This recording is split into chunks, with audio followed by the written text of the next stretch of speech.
Hey everyone, Beth Barany here for How to Write the Future podcast. Today I am going to do a critique of someone's opening of their story.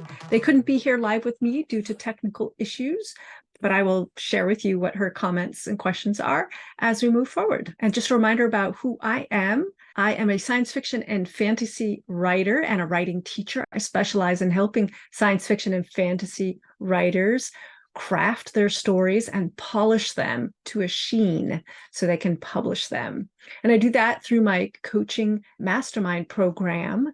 And you can find out more about that in the description. This podcast, How to Write the Future, is really designed to help you get better at your craft so that you can write stories readers love to read. I also run this podcast because I believe that through story, we can re-envision who we are and how the world could be. Because when we vision what is possible, we help make it so.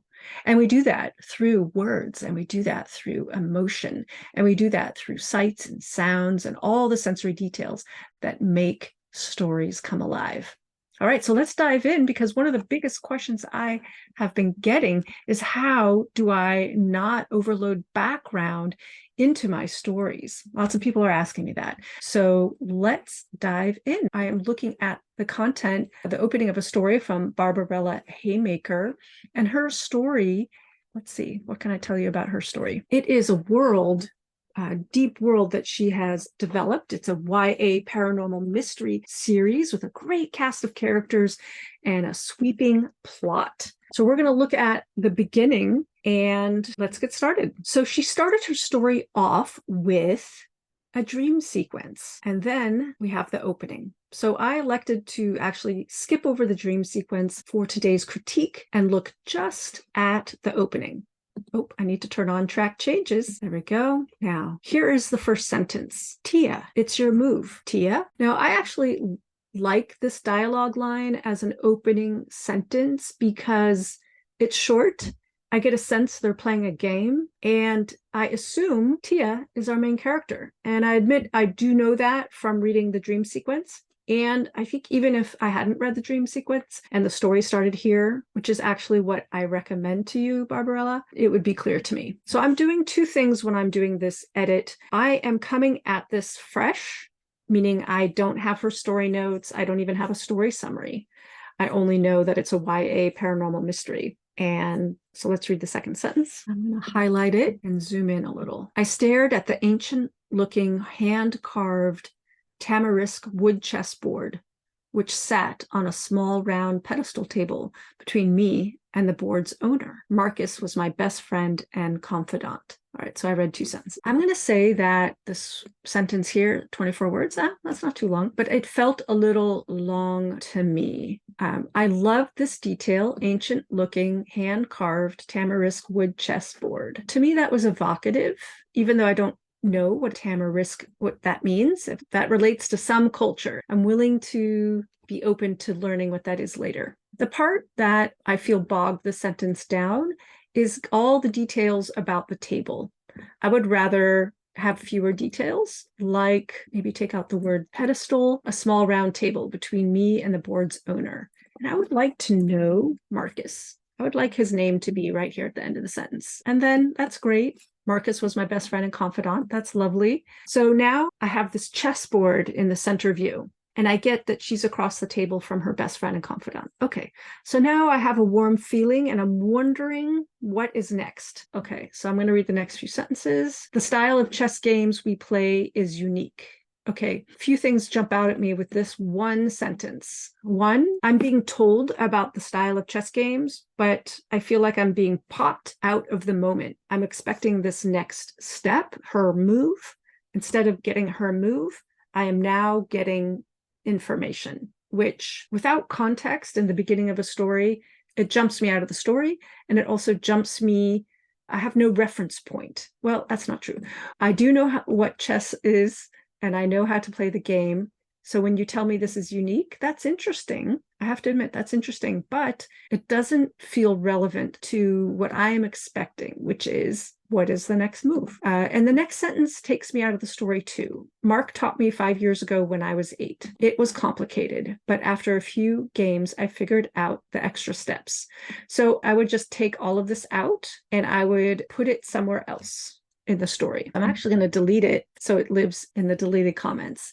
I want to know what's next. So where is what is next? And I'm still getting more information about how the game is played. So this whole paragraph, I've already read it. I know it's still backstory. So far, what I deleted was backstory, and so is this next paragraph, because it's explaining how the game is played. I'd rather see the game being played than being told how the game is played. That way you can do that. You can teach the reader how the game is being played without slowing down the action. So here we go. After a player makes a move, their opponent is required to answer a question truthfully. Now that's really interesting.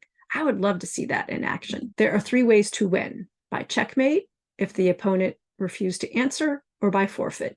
So those are the 3 ways. Again, I'm being explained, but I'm not being shown. Mark told me once that the chessboard recorded every game on it. Now that's fascinating. Again, show that to me in action. As old as it looks, that knowledge contained within must be enormous. Yes, that's fascinating. And you might want to leave this. Again, I want to see that in action. And then we have this sentence: I still have yet to beat the now 18-year-old. So I'm assuming Marcus is 18. And if that's the case, I want to be told that right up here. Just tell me, just add it to the description. 18-year-old Marcus was my best friend and confidant. Now, I don't want to be told how this game works. I want to be shown how this game works.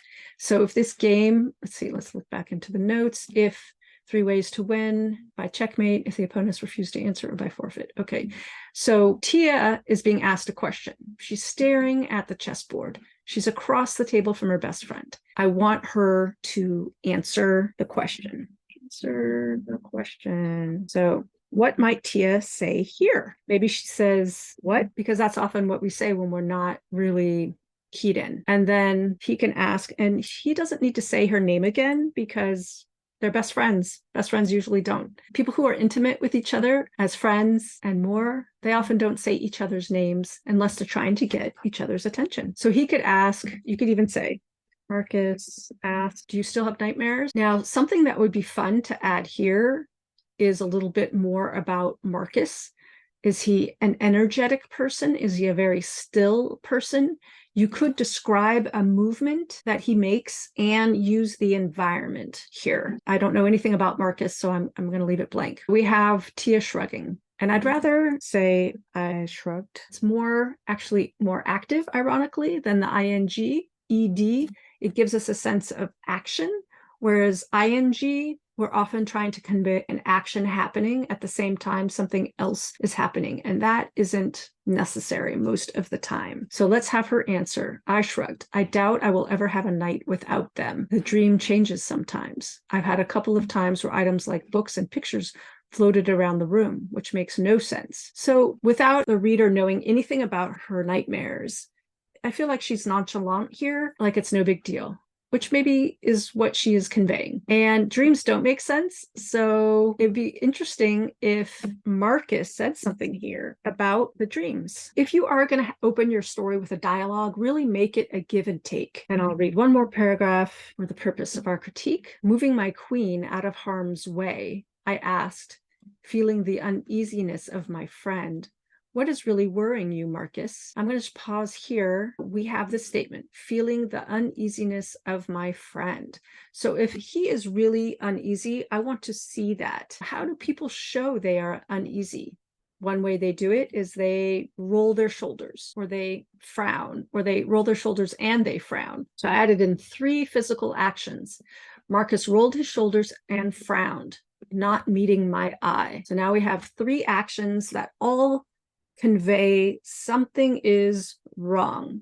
Something is not sitting right with him. And when we don't meet the eye of our friend, that's a clear indication usually that we are holding something back, because when we look into each other's eyes, we see things. So now you don't have to tell me that the main character is feeling the uneasiness. You can just have them ask. Now, I like this little action about the game, but again, I recommend that you just say, I'm moved. My queen out of harm's way and asked, "What is really worrying you, Marcus?" Now, we don't know what we think was worrying Marcus unless we have him say something. We could have him say, "I'm concerned about you," earlier, or we could just say, "I'm concerned." It's implied, it's about her. And now we know that he's concerned for his friend and her nightmares. And then she's nonchalant about the dreams, and he could say something. So here you could have him say something, or you can have him do something. And the doing of the something is his physical action. We want a response here, response from Marcus. And by deed, I mean action, because stories are dynamic. Stories need to have action, movement. Stories need to have goals that the character is trying to pursue. And I have to say, by this point in the story, I really don't know what Tia wants. I'm assuming she's also 18, although you haven't told us, so I don't know. I do know it's a young adult because you told me that ahead of time. Let me just finish this paragraph because I want to know. Looking carefully over the layout of the board, my silver eyes lit up. Okay, so several things. She cannot see herself unless she's looking in a mirror. And again, we're having this looking over carefully. This is simultaneous action. It's really better and more powerful if you, and I'm just going to do this for simple reasons, if you just use simple past tense. And let's use a different verb because looking is way overused. I glanced over the layout of the board. Now, what can we do to show that it's careful? We could say, taking my time. Now, because she can't see her eyes light up, she can't see her own eyes, but again, she could see them in a reflection. What is another way you could show delight? You could say, she smiled. She cannot see her own eyes. By the way, I believe that is check. I watched his face, wondering if he would forfeit rather than tell me. If we take out the description of the game, you can tell us right here. Those were the rules. He had to answer my question or forfeit. So now we're using what's called exposition to explain a little bit about the game, but we're right inside of the game. So now it is appropriate. We could take out wondering. So just make this more direct. And instead of I watched his face, just say I watched him. We are always watching each other's faces. Then you could say, would he forfeit? Instead of tell me, maybe answer my question. Those are the rules. He had to answer my question or forfeit. His smile curved his lips, but did not reach his eyes. Now, I like this. It's understandable. And I would question in edits if I wanted to keep it like this. Or you could say, there's a few different ways you could say it. And the reason I want to edit this is because you're telling me too many things. We as readers can envision. Give us some room to envision things. So you could say his smile didn't reach his eyes. Or you could say he smiled, I want to say a sad smile, a fake smile, and tell us, but sadness filled his gaze, or something like that. You could tell me what she's reading in his expression. All right, so I'm going to stop here. Barbarella, I hope this helped. Some takeaways from this in summary is take out anything that takes us away from the moment. That backstory you had in explaining the game, you can still use when you're inside of showing the game in action. All right, that's it for this week. If you would like your piece edited on the podcast and the edits will show up on video on YouTube, then go ahead and sign up for your own story success clinic. Science fiction and fantasy writers, if you would like to transform your draft into a publish ready masterpiece, then check out our coaching mastermind 12-month program for dedicated writers. I invite you to check it out, see if it's a good fit for you. Reach out with any questions. We are now accepting new members. All right, everyone, that's it for now. See you next week. Write long and prosper. Yay!